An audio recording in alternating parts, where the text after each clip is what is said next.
नमस्कार। बिटकॉइन जब भी इसका नाम आता है तो जबरदस्त तेजी और उतनी ही जबरदस्त गिरावट की तस्वीरें दिमाग में आती हैं। आज हम इसी गिरावट यानी क्रैश को एक बिल्कुल अलग नजरिए से देखने वाले हैं। क्या हर क्रैश, जैसा कि कुछ सोर्सेज बताते हैं, वाकई में एक छिपा हुआ मौका होता है? चलिए इसी सवाल की तह तक जाते हैं। स्क्रीन पर ये जो नंबर दिख रहा है 1000 करोड़ रुपए। जी हाँ, 1000 करोड़। सुनने में बिल्कुल यकीन नहीं होता है ना? लेकिन सोचिए, अगर ये एक छोटे से, बिल्कुल मामूली से लेकिन लगातार किए गए निवेश का नतीजा हो तो सोच तो यही कहता है कि ये मुमकिन है। तो ये कैसे मुमकिन हुआ? चलिए इस टेबल को देखते हैं। यहाँ बात हो रही है सिर्फ 600 रुपए महीने की SIP की, जो 2010 में शुरू की गई थी। अब देखिए, निफ्टी इंडेक्स फंड में वो पैसा आज करीब 4 लाख रुपए बनता, गोल्ड में लगाते तो करीब 5 लाख, और किसी अच्छे स्मॉल कैप फंड में तो शायद 13 लाख रुपए। ठीक है, अच्छे रिटर्न्स हैं, लेकिन बिटकॉइन में सोर्स के हिसाब से वही 600 रुपए महीना आज 1000 करोड़ रुपए होते। मतलब ये जो जमीन आसमान का फर्क है ना, इसी ने हमें आज ये चर्चा करने पर मजबूर किया है। तो सवाल एकदम सीधा है, भाई अगर ऐसा हो सकता है तो फिर हर कोई ऐसा क्यों नहीं कर रहा? क्यों हर कोई करोड़पति नहीं बन गया? जवाब असल में बहुत सिंपल है, और वो है डर। मार्केट के गिरने का डर, वो भयानक शब्द क्रैश। तो चलिए जरा वक्त में पीछे चलते हैं, बिटकॉइन के इतिहास के उन पन्नों को पलटते हैं जहां हर बार लोगों ने, एक्सपर्ट्स ने, सबने मान लिया था कि बस अब ये खेल खत्म, द स्टोरी इज ओवर। ये देखिए, ये सिर्फ कुछ बड़े क्रैशेस की लिस्ट है। 2011 में माउंट गॉक्स हैक हुआ, सब बर्बाद। 2013 में चीन ने बैन लगा दिया, लगा कि अब तो गया। फिर आया 2017 का कुख्यात क्रिप्टो विंटर और 2021 के रेट हाइक्स, और अब जो अभी करेक्शन चल रहा है। तो मतलब आज जो हो रहा है ना, वो कोई पहली बार नहीं हो रहा, ये एक पैटर्न सा लगता है। चलिए पहले बड़े क्रैश को देखते हैं, 2011 वाला।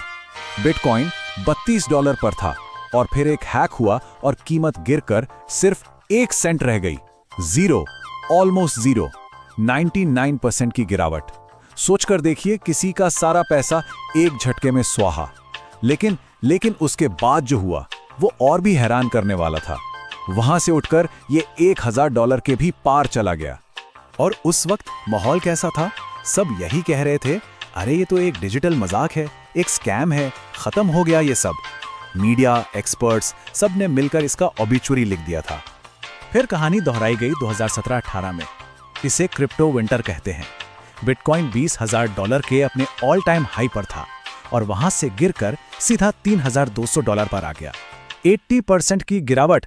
फिर से वही माहौल, वही बातें, लेकिन नतीजा फिर से एक जबरदस्त रिकवरी हुई, जो इसे $69,000 के भी पार ले गई। अब इस चार्ट को जरा ध्यान से देखिए, इसमें एक बहुत ही दिलचस्प पैटर्न नजर आता है। 2011 का क्रैश 99%, 2017 वाला 80%, और जो हाल का क्रैश है वो करीब 47%। तो हो क्या रहा है? हर बार गिरावट तो आ रही है, लेकिन उसकी गहराई वो कम होती जा रही है। तो क्या ये इस बात का संकेत है, जैसा सोर्स कहता है, कि मार्केट अब धीरे धीरे मैच्योर हो रहा है? ठीक है, तो ये उतार चढ़ाव तो इसका हिस्सा है, ये तो समझ आ गया। लेकिन इससे निपटने का तरीका क्या है? एक स्मार्ट इन्वेस्टर आखिर करता क्या है? चलिए अब इस पर बात करते हैं। और सबसे बड़ा सवाल तो यही है ना, कि खरीदने का सही टाइम कौन सा है? कैसे पता चले कि मार्केट अब और नहीं गिरेगा? क्या यही बॉटम है?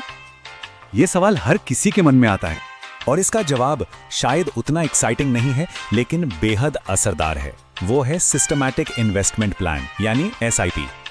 ये एक ऐसी स्ट्रैटेजी है जिसमें मार्केट को टाइम करने की कोशिश ही छोड़ दी जाती है।